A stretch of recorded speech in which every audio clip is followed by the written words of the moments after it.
Thought is the only power which can produce tangible riches from the formless substance. The stuff, from which all things are made, is a substance which thinks, and the thought of form in this substance produces the form. Original substance moves according to its thoughts. Every form and process you see in nature is the visible expression of a thought in original substance. As the formless stuff thinks of a form, it takes that form. As it thinks of a motion, it makes that motion. That is the way all things were created. We live in a thought world, which is part of a thought universe. The thought of a moving universe extended throughout formless substance, and the thinking stuff moving according to that thought took the form of systems of planets and maintains that form. Thinking substance takes the form of its thought and moves according to the thought. Holding the idea of a circling system of suns and worlds, it takes the form of these bodies and moves them as it thinks. Thinking the form of a slow-growing oak tree, it moves accordingly and produces the tree, though centuries may be required to do the work. In creating, the formless seems to move according to the lines of motion it has established. The thought of an oak tree does not cause the instant formation of a full-grown tree, but it does start in motion the forces which will produce the tree along established lines of growth. Every thought of form, held in thinking substance, causes the creation of the form, but always, or at least generally, along lines of growth and action already established. The thought of a house of a certain construction, if it were impressed upon formless substance, might not cause the instant formation of the house, but it would cause the turning of creative energies already working in trade and commerce into such channels as to result in the speedy building of the house. And if there were no existing channels through which the creative energy could work, then the house would be formed directly from primal substance, without waiting for the slow processes of the organic and inorganic world. No thought of form can be impressed upon original substance without causing the creation of the form. Man is a thinking center and can originate thought. All the forms that man fashions with his hands must first exist in his thought. He cannot shape a thing until he has thought that thing. And so far man has confined his efforts wholly to the work of his hands. He has applied manual labor to the world of forms, seeking to change or modify those already existing. He has never thought of trying to cause the creation of new forms by impressing his thoughts upon formless substance. When man has a thought form, he takes material from the forms of nature and makes an image of the form which is in his mind. He has so far made little or no effort to cooperate with formless intelligence, to work with the Father. He has not dreamed that he can do what he sees the Father doing. Man reshapes and modifies existing forms by manual labor. He has given no attention to the question whether he may not produce things from formless substance by communicating his thoughts to it. We propose to prove that he may do so, to prove that any man or woman may do so, and to show how. As our first step, we must lay down three fundamental propositions. First, we assert that there is one original formless stuff, or substance, from which all things are made.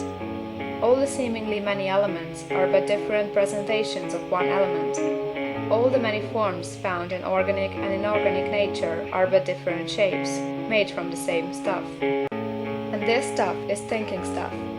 The thought held in it produces the form of the thought. Thought, in thinking substance, produces shapes. Man is a thinking center, capable of original thought. If man can communicate his thought to original thinking substance, he can cause the creation or formation of the thing he thinks about. To summarize this, there is the thinking stuff from which all things are made, and which, in its original state, permeates, penetrates, and fills the interspaces of the universe. A thought in this substance produces the thing that is imaged by the thought. Man can form things are made, and which, in its original state, permeates, penetrates, and fills the interspaces of the universe. A thought in this substance produces the thing that is imaged by the thought. Man can form things in his thought, and by impressing his thought upon formless substance, can cause the thing he thinks about to be created. It may be asked if I can prove these statements, and without going into details, I answer that I can do so, both by logic and experience. Reasoning back from the phenomena of form and thought, I come to one original thinking substance, and reasoning forward from this thinking substance, I come to man's power to cause the formation of the thing he thinks about. And by experiment, I find the reasoning true, and this is my strongest proof. If one man who reads this book gets rich by doing what it tells him to do, that is evidence in support of my claim. But if every man who does what it tells him to do gets rich, that is positive proof until someone goes through the process and fails.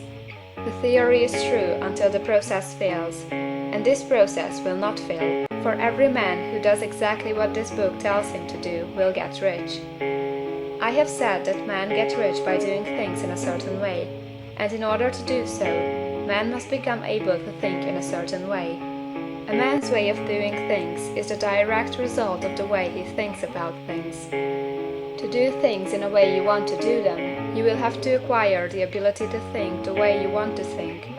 This is the first step toward getting rich. To think what you want to think is to think truth, regardless of appearances. Every man has the natural and inherent power to think what he wants to think, but it requires far more effort to do so than it does to think the thoughts which are suggested by appearances. To think according to appearance is easy. To think truth regardless of appearances is laborious, and requires the expenditure of more power than any other work man is called upon to perform. There is no labor from which most people shrink as they do from that of sustained and consecutive thought. It is the hardest work in the world. This is especially true when truth is contrary to appearances. Every appearance in the visible world tends to produce a corresponding form in the mind which observes it, and this can only be prevented by holding the thought of the truth.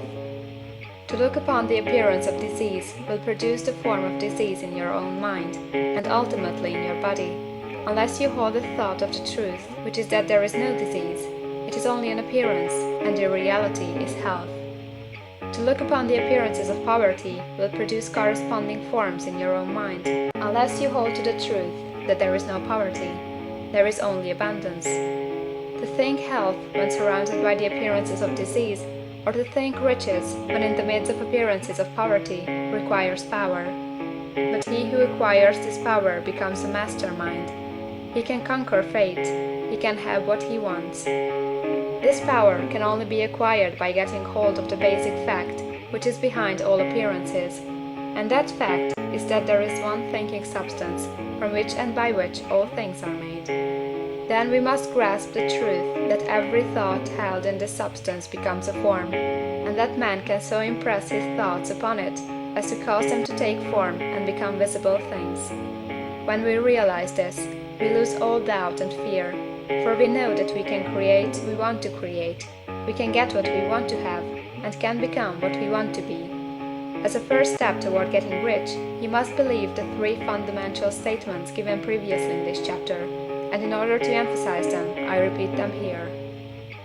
There is a thinking stuff from which all things are made, and which, in its original state, permeates, penetrates, and fills the interspaces of the universe. The thought, in this substance, produces the thing that is imaged by the thought. Man can form things in his thought, and, by impressing his thought upon formless substance, can cause the thing he thinks about to be created. You must lay aside all other concepts of the universe than this monistic one, and you must dwell upon this until it is fixed in your mind, and has become your habitual thought. Read these creed statements over and over again, fix every word upon your memory, and meditate upon them until you firmly believe what they say. If a doubt comes to you, cast it aside as a sin. Do not listen to arguments against this idea.